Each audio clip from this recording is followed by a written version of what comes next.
Hello नमस्कार दोस्तों। स्वागत है आपका लर्न विद सुजीत में। आज है 23 मई और आज के जितने भी इम्पोर्टेंट करंट अफेयर्स और उससे रिलेटेड जितने भी इम्पोर्टेंट फैक्ट्स बनते हैं हम इस वीडियो में डिस्कस करेंगे। वीडियो को पूरा जरूर देखिएगा। चलिए फिर शुरू करते हैं आज का वीडियो। आज का पहला क्वेश्चन है, अंतर्राष्ट्रीय जैव विविधता दिवस कब मनाया गया?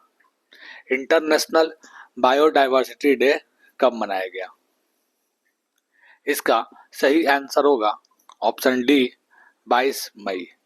22 मई को अंतर्राष्ट्रीय जैव विविधता दिवस मनाया जाता है और इस साल का जो थीम है वह है acting locally for global impact.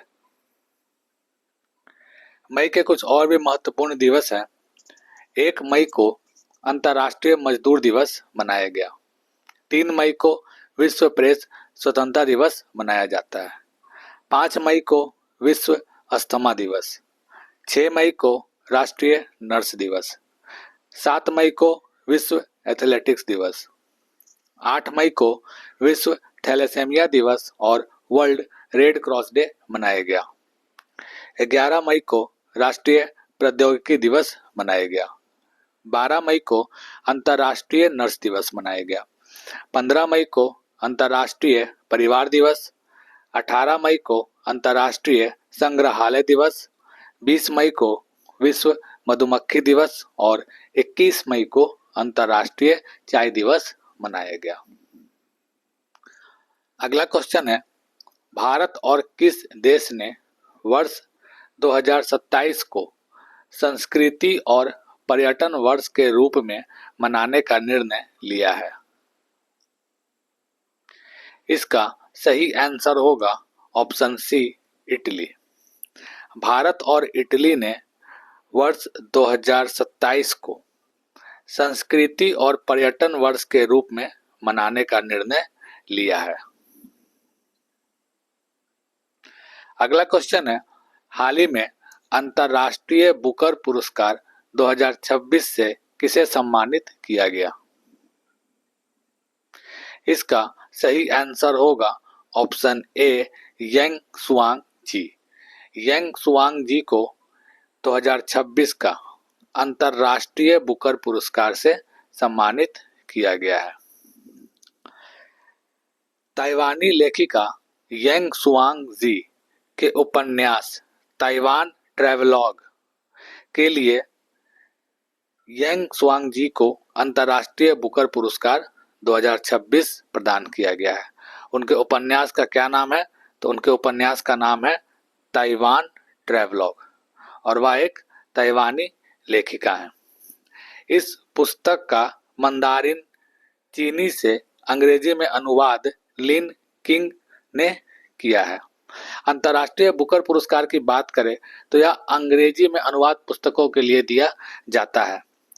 ये जो उपन्यास है ताइवान ट्रैवलॉग, ये मंदारिन भाषा में लिखा गया था और इसका अंग्रेजी में जो अनुवाद किया वो लिन किंग ने किया है। यह पहली बार है जब चीनी भाषा जो कि मंदारिन है में लिखी गई किसी पुस्तक और किसी ताइवानी लेखक को यह प्रतिष्ठित सम्मान प्रदान किया गया है। वहीं यह पुस्तक 1930 के दशक में जापान के नियंत्रण वाले ताइवान की पृष्ठभूमि पर आधारित है।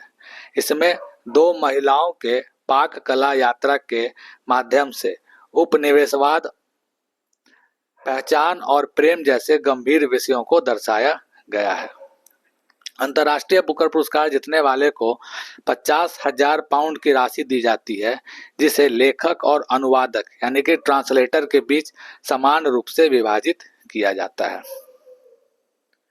अच्छा, 2025 में जो अंतर्राष्ट्रीय बुकर पुरस्कार प्रदान किया गया था उनका नाम क्या है? तो 2025 में जो अंतर्राष्ट्रीय बुकर पुरस्कार दिया गया था वह कन्नड़ लेखिका बानो मुश्ताक हैं और दीपा वस्ती जो कि अनुवादक हैं, उनको उनकी पुस्तक हार्ट लैम्प के लिए यह पुरस्कार दिया गया था। तो 2025 का बानो मुश्ताक को यह पुरस्कार दिया गया था। अगला क्वेश्चन है, all time favourite friendship stories पुस्तक के लेखक कौन है? इसका सही आंसर होगा ऑप्शन बी, रस्किन बॉन्ड।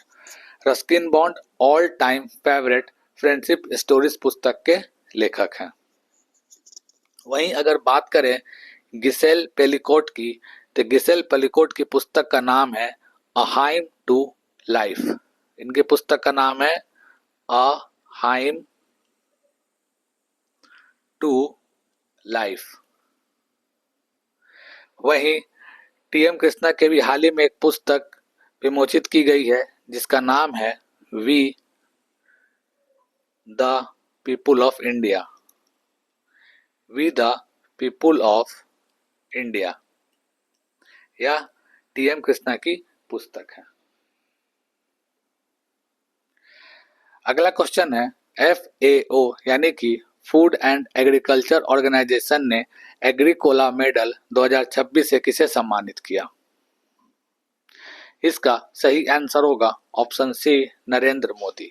हाल ही में नरेंद्र मोदी को FAO ने एग्रीकोला मेडल 2026 से सम्मानित किया। बात करें फूड एंड एग्रीकल्चर ऑर्गेनाइजेशन की, तो इसकी स्थापना 16 अक्टूबर 1945 को किया गया था।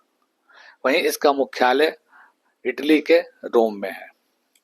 सदस्य देश की बात करें तो इसमें 194 देश हैं और यूरोपीय संघ है, यानी कि कुल 195 सदस्य इसमें शामिल है और भारत इसका एक संस्थापक देश है।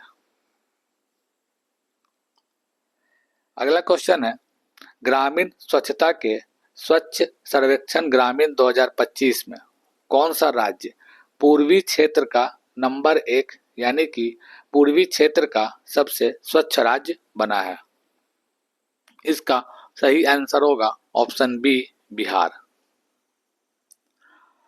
बात करें बिहार की, तो अभी सम्राट चौधरी बिहार के 24वें मुख्यमंत्री बने हैं।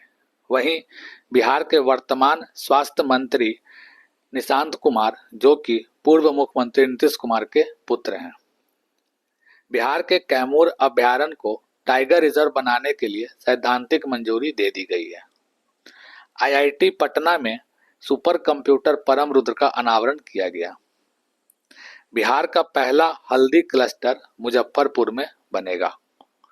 बिहार की कैबिनेट ने 2025-2030 के लिए 7 निश्चय 3 कार्यक्रम को मंजूरी दे दी है। कैमूर के कमलेश कुमार प्रधानमंत्री राष्ट्रीय बाल पुरस्कार 2025 से सम्मानित किए गए। पूर्णिया में राष्ट्रीय मखाना बोर्ड की स्थापना की गई है। बिहार के करबिगहिया थर्मल पावर स्टेशन को देश का पहला पावर म्यूजियम बनाने की घोषणा की गई है। बिहार पुलिस ने महिलाओं की सुरक्षा के लिए अभया ब्रिगेड बनाई है और बिहार ने सेकेंडरी स्टूडेंट के लिए मुख्यमंत्री भारत दर्शन योजना शुरू की है। अगला क्वेश्चन है किस राज्य ने भारत में केंद्र सरकार की परियोजनाओं को लागू करने में पहला स्थान हासिल किया? इसका सही आंसर होगा ऑप्शन डी, महाराष्ट्र। केंद्र सरकार की परियोजनाओं को लागू करने में महाराष्ट्र जो है उसने पहला स्थान प्राप्त किया है। अब बात करें महाराष्ट्र की, तो जियोलॉजिकल सर्वे ऑफ इंडिया ने महाराष्ट्र के कालिंजर किले के इलाके को राष्ट्रीय भू विरासत स्थल घोषित कर दिया।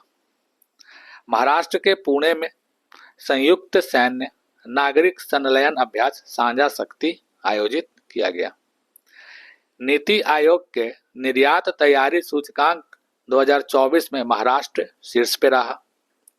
महाराष्ट्र के उप मुख्यमंत्री अजीत पवार का हाल ही में विमान दुर्घटना में निधन हो गया। गणतंत्र दिवस 2026 की झांकियों में महाराष्ट्र की झांकी ने प्रथम स्थान हासिल किया। भारत की पहली म्यूजिकल रोड का अनावरण मुंबई में किया गया। अर्थ शॉर्ट प्राइज 2026 की मेजबानी मुंबई करेगा। Our lady of grace cathedral church को कल्चरल हेरिटेज कंजर्वेशन के लिए 2025 यूनेस्को एशिया पैसिफिक अवार्ड दिया गया। वहीं हट्टी रिसाला महोत्सव महाराष्ट्र में मनाया गया। अगला क्वेश्चन है, आईपीएल के इतिहास में सबसे अधिक कमाई करने वाले खिलाड़ी कौन बन गए हैं? इसका सही आंसर होगा ऑप्शन ए, विराट कोहली। आईपीएल इतिहास के सबसे अधिक कमाई करने वाले खिलाड़ी विराट कोहली बन गए हैं। उनकी इससे कुल कमाई 230 करोड़ की हो गई है। वहीं रोहित शर्मा दूसरे स्थान पर है और एमएस धोनी तीसरे स्थान पर है। पहला स्थान विराट कोहली का है। अगला क्वेश्चन है, किस राज्य ने ओलंपिक स्वर्ण पदक विजेताओं के लिए 8 करोड़ की नकद राशि का पुरस्कार और सीधे डीएसपी स्तर की नौकरी देने की घोषणा की है? इसका सही आंसर होगा ऑप्शन सी, पश्चिम बंगाल। पश्चिम बंगाल अब अपने राज्य के जो ओलंपिक में गए हुए स्वर्ण पदक विजेता होंगे उन्हें 8 करोड़ की नकद राशि देंगे और सीधे डीएसपी स्तर की नौकरी देने की घोषणा की है। आज का अंतिम प्रश्न है, किस एयरपोर्ट पर भगवान बिरसा मुंडा की प्रतिमा और फीचर वॉल का उद्घाटन किया गया है? इसका सही आंसर होगा ऑप्शन सी, रांची हवाई अड्डा, जो कि झारखंड में है। रांची हवाई अड्डे पर भगवान बिरसा मुंडा की प्रतिमा और फीचर वॉल का उद्घाटन किया गया है। तो दोस्तों, ये थे आज के कुछ important current affairs. I hope आपको वीडियो पसंद आया हो। वीडियो अगर पसंद आता है तो इसे लाइक और शेयर जरूर करें, साथ ही साथ चैनल को सब्सक्राइब भी करें। मिलते हैं फिर अगले वीडियो में कुछ और नए और इम्पॉर्टेंट करंट अफेयर्स के साथ। तब तक के लिए पढ़ते रहिए और बढ़ते रहिए। धन्यवाद।